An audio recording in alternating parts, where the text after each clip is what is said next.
Selain perang narasi soal saling caplok wilayah Iran dan Amerika Serikat, Presiden Amerika Serikat Donald Trump juga mengumumkan perang ekonomi skala besar. Lalu apakah perang narasi di jagat maya akan berdampak? Kami akan diskusikan ini bersama Angel Damayanti, Guru Besar Keamanan dari Universitas Internasional dari UKI, dan Evata Filomeno Boromeu Duarte, dosen ilmu politik dari Universitas Udayana. Selamat sore semuanya, dengan Tifal di sini.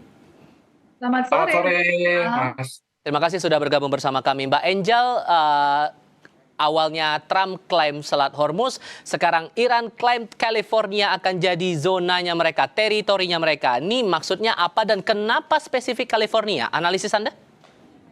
Iya, yang pertama Mas Tifal, ini kan aksi reaksi ya, karena Trump lebih dulu menyampaikan di medsosnya bahwa mereka sebenarnya dari tanggal 15 tuh Trump udah sempat ngomong-ngomong, dan 18 akhirnya puncaknya gitu ya, dia klaim Selat Hormuz sebagai bagian dari new US territory gitu, yang kemudian hari ini dibalas oleh Iran dengan menyebutkan California atau mewarnai California itu sebagai wilayah mereka, miliknya Iran gitu dengan warna biru. Ya, nah satu memang ini aksi reaksi, atau mungkin lebih tepat kita sebut kayak mirroring, signaling mirroring gitu. Apa yang dilakukan Amerika itulah yang dipakai oleh Iran dengan logika berpikir yang sama gitu, dengan menyebut wilayah Hormuz sebagai wilayahnya Amerika, dan Iran ya udah bagian California pun disebut. Kenapa California?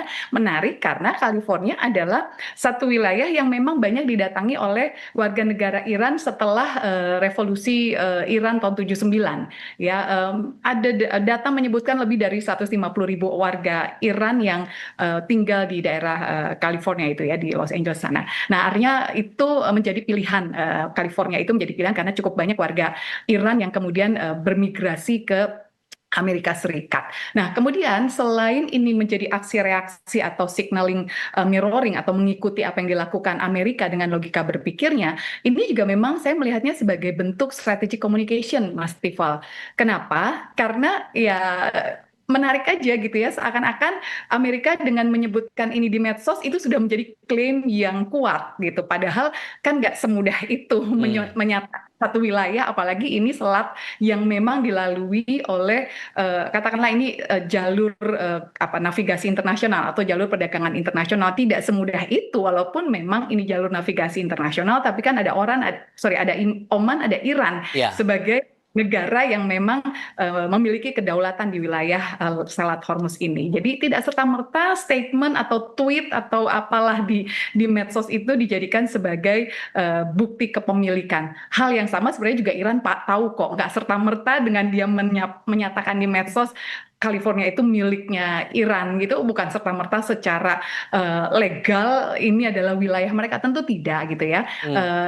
Kedua pemerintah juga tahu kok sebenarnya, tapi ini lebih kepada strategic communication, bagaimana memenangkan opini publik tentang konflik yang terjadi antara Amerika dan Iran saat ini gitu ya. Ibaratnya Iran itu lebih kayak Amerika jual apa gue beli deh gitu ya, kamu melakukan, kami akan ikuti logika berpikirmu. Kamu melakukan ini ya kami balaslah aksi reaksi seperti itu. Jadi lebih penting strategi strateginya itu, strategi komunikasinya daripada fakta legalnya itu sendiri. Kalau Anda lihat Mas Evata, ini bagian dari sebatas strategi komunikasi seperti kata Mbak Angel, atau sebetulnya ada hal lain yang dibaca dari perang narasi yang berkali-kali muncul sampai muncul narasi saling caplok wilayah lawan masing-masing itu tadi? Ya, tentu klaim perang psikologis dalam media ini juga memiliki bukti dasar yang cukup kuat. Satu, bahwa memang perjanjian ya negosiasi ini sudah berakhir ya, kurang lebih itu berakhir tanggal 17 Agustus kemarin, sudah 60 harian. Nah, ketika itu sudah berakhir, maka langsung saja Amerika Serikat mencoba semaksimal mungkin untuk memberikan tekanan yang baru. Tetapi tentu operasi penghancuran dari Amerika juga tidak bisa kita katakan sebagai rencana yang serampangan ya, atau sembarangan begitu saja.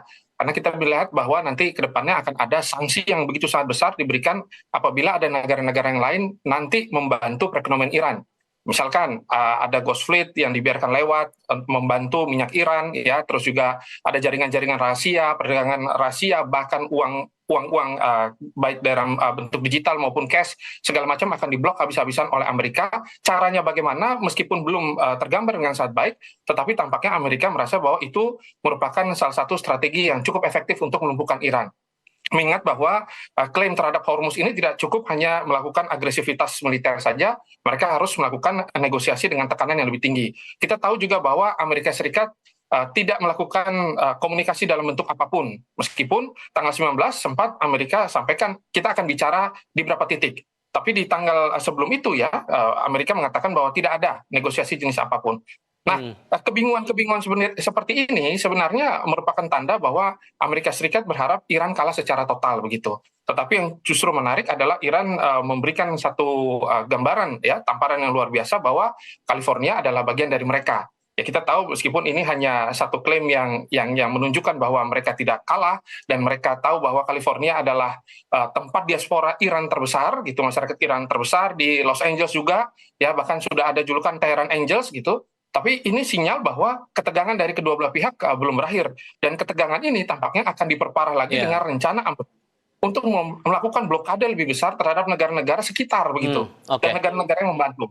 Nah, maka nanti akan ada kerugian yang sangat besar dialami oleh dunia tampaknya. Oke, Mbak Angel, pola narasi yang coba dilawan oleh Iran kepada Amerika Serikat ini dengan bilang California bagian wilayah Iran itu memberi nilai tekan juga nggak dalam tanda kutip ke AS menurut Anda? Gini, kalau apa yang disampaikan Trump oleh Iran mungkin malah dianggap semacam apa ya, nggak terlalu dianggap oleh Iran. Iran malah seakan-akan mengejek gitu ya, dengan statementnya California juga milik kami. Itu seakan-akan sebenarnya saya melihatnya seperti ejekan. Sehingga statement Trump tentang Selat Hormuz miliknya mereka itu nggak terlalu dianggap. Nah, bagaimana dengan sebaliknya statementnya Iran ke Trump atau ke Amerika? Saya yakin Trump pun juga tidak terlalu menganggap ini sebagai sebuah pernyataan yang serius sebenarnya. Tapi, nah ini, karena kan kita sedang bicara perang modern hari ini tuh bukan cuma bicara militer, bukan hanya tekanan-tekanan atau sanksi dan lain sebagainya gitu ya, bukan hanya sekedar perang di darat atau di laut atau di udara atau cyberspace lagi gitu, tapi sudah perang opini, perang persepsi, perang narasi, sehingga yang mau dibangun, kenapa mereka menggunakan medsos misalnya, karena mereka tahu ini kan opininya publik itu bisa beragam, sehingga siapa yang memenangkan persepsi, siapa yang bisa menggiring opini, itu seakan-akan mereka bisa punya semacam kekuatan gitu ya, yang bisa mempengaruhi psikologis lawan. Nah, karena ketika kita mengeluarkan statement atau Iran mengeluarkan statement atau US mengeluarkan statement, Trump mengeluarkan statement, itu kan bisa berdampak terhadap publik di dalam negeri maupun terhadap lawan gitu ya. Nah, artinya ketika Iran mengeluarkan statement ini, ya satu sisi mungkin Trumpnya sendiri nggak terlalu menggubris, tapi paling tidak buat publik dengan banyaknya yang men-tweet itu gitu atau meretweet dan menyampaikan komentar-komentar yang atau like yang cukup banyak dari publik terhadap Iran, pandangan publik itu cukup positif tuh terhadap Iran, bahwa Iran misalnya mampu melawan, Iran mampu punya kekuatan narasi, mungkin secara fisik militer Iran tidak sekuat Amerika, tapi ternyata kalau di narasi dan opini Iran punya kekuatan yang menurut saya dalam hal ini ya secara strategis, komunikasi strategis, Iran tuh malah menurut saya agak di atas Amerika nih, karena Amerika lebih blunder. Iran itu kan istilahnya tadi dia hanya reaksi dari apa atau reaktif dari apa yang dilakukan Amerika, sehingga secara strategic communication ya saya melihatnya Iran di tengah publik itu malah mendapat respons yang positif. Oke. Begitu. Oke, kalau kemudian tanggapannya begitu Mas Evata, karena kalau merujuk dari term waktunya setelah muncul cuitan dari pihak Iran seperti itu, muncul lagi pernyataan dari Donald Trump yang bilang bahwa perang sekarang akan dibawa menjadi perang ekonomi skala besar. Anda merasa bahwa AS sudah merasakan tekanan itu dari Iran? Kalaupun tidak, ini strategi pendekatan apa lagi sebetulnya yang dipakai AS? Ya, tentu ini merupakan reaksi terhadap Iran yang menyampaikan bahwa doktrin mereka akan ofensif ya. Mereka sudah terbukti bahwa sudah ada serangan ke kantor Perdana Menteri di Kurdistan. Ya, mereka juga melakukan serangan ke Uni Emirat Arab, ya, dan juga mereka melakukan ancaman kepada Eropa, kalau tidak salah di Siprus dan juga Bulgaria. ya, dan juga Yaman dengan Houthi-nya terus ya sebagai proksi Iran melakukan tekanan-tekanan ya, serangan-serangan yang akhirnya merugikan perekonomian di wilayah Timur Tengah.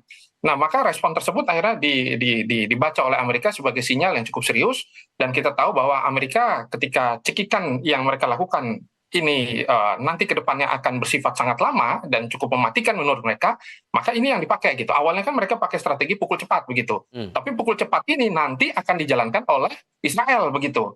Amerika dan Israel udah bagi tugas nih gitu. Nanti ke depannya ini kan sudah disampaikan oleh Majen Purnawirawan dari Israel yang mengatakan bahwa mereka lagi sedang mempersiapkan operasi serangan lagi kepada Iran.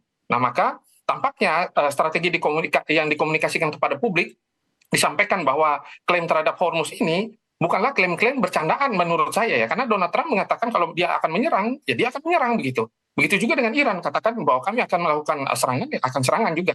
Dan kita tahu bahwa Iran sedang mengembangkan senjata rudal balistik meskipun belum ada, tetapi klaimnya bisa mencapai 15.000 kilometer. Itu bisa mencapai wilayah New York ya, dan juga sampai ke California begitu. Ya meskipun ini hanya psikologis, tapi senjata-senjata baru sudah mulai keluar. Teknologi-teknologi baru sudah mulai keluar, dan tekanan ekonomi ini adalah upaya untuk menghentikan agresivitas dari Iran. Tampaknya begitu, ingin membawa Iran pada negosiasi yang menurut Amerika harus segera tercapai. Kalau tidak, maka mungkin saja Amerika akan mengambil langkah yang cukup tegas di sana. Oke, kalau kemudian ini bukan gertakan saja Mbak Angel, menurut Anda akan bagaimana AS mengambil langkah perang ekonomi skala besar-besaran itu tadi? Mengingat untuk soal Selat Hormuz saja, Iran bersama dengan Oman sudah bikin kesepakatan bersama untuk perlintasan Selat Hormuz itu tadi. Iya, sejauh ini kan sebenarnya Amerika juga memang sudah melakukan tekanan ekonomi ya Mas, dengan sanksi-sanksinya, dengan memblokir atau membekukan rekening Iran di sejumlah bank gitu ya, terutama di negara-negara Amerika dan sahabat-sahabat. Itu saja sebenarnya sudah tekanan yang tidak main-main. Dan Amerika serius.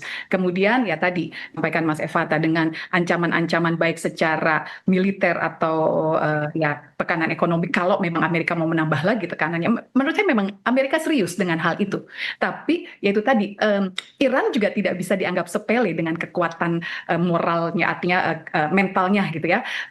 Pemimpin-pemimpin Iran bisa menggerakkan katakanlah proksi-proksinya ya dengan tetap mengganggu sekutunya Amerika yang ada di Timur Tengah, Israel khususnya, kemudian serangan-serangan Iran terhadap negara-negara yang ada pangkalan militer Amerika, itu kan juga sebenarnya ancaman yang nggak bisa disepelekan oleh Amerika. Sehingga ya tentu ancaman-ancaman itu tetap serius, dan kalaupun Amerika misalnya menambah lagi tekanan-tekanan,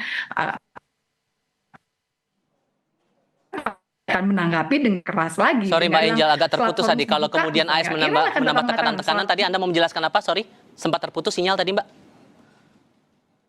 Ya, ya, sekarang bisa didengar?